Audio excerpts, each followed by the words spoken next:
What's up, guys? It's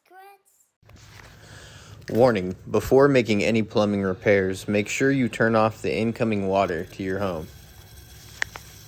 Good morning, guys. Thank you for watching Plumbing Explained. This is Chris, and today we're going to be changing an angle stop. So this is going to be an angle stop shutoff valve for an Icemaker for a fridge.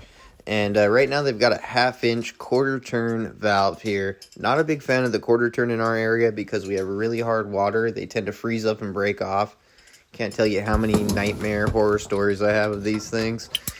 So we're removing it. We're going to put in a multi-turn Brasscraft 1/4-inch angle stop.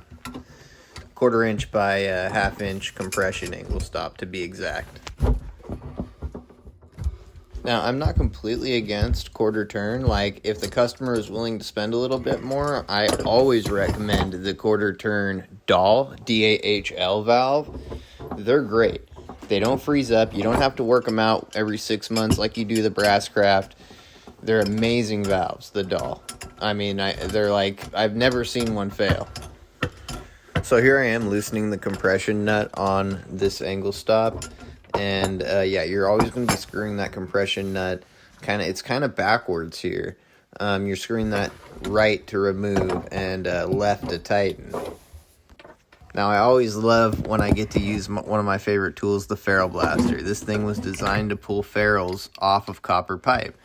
And what a ferrule is, it's a little brass ring that compresses down around the copper pipe between the nut and the pipe, or the angle stop in this case. And many cases, your duck puller or your other pullers, cowbell pullers, will stretch the pipe at times because you get these gorillas that clamp these compression fittings down so dang tight that the only way for it to come off is either cut it or stretch the pipe. So many times you're gonna want to have to, you're probably gonna have to cut the ferrule off. But with the Ferrule Blaster, at least you won't stretch the pipe. And it's just awesome. It really changed everything for me. I used to dread having to do angle stops because I was always scared I was going to stretch the pipe or, you know, this or that. I was always using excuses why I had to reuse the old nut and ferrule and just use some pipe dope. And, you know, it's just kind of a rookie way to do stuff. So using the Ferrule Blaster changed everything for me. I never had any leaks after that. Everything was golden. Ferrule Blaster is without a doubt the way to go. It's a little expensive, but it's a one-time buy and you're good to go.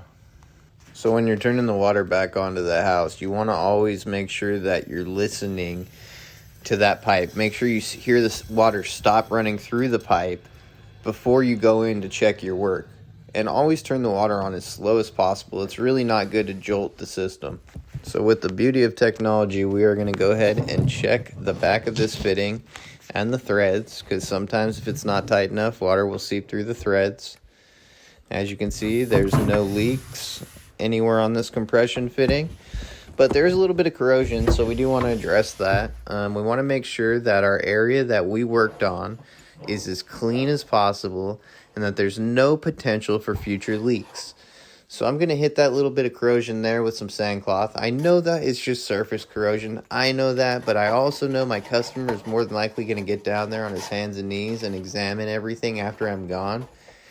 And I want him to look at this area and think, wow, Chris really cares, man. He even cleaned up behind the area that he worked on to be sure that there was nothing leaking.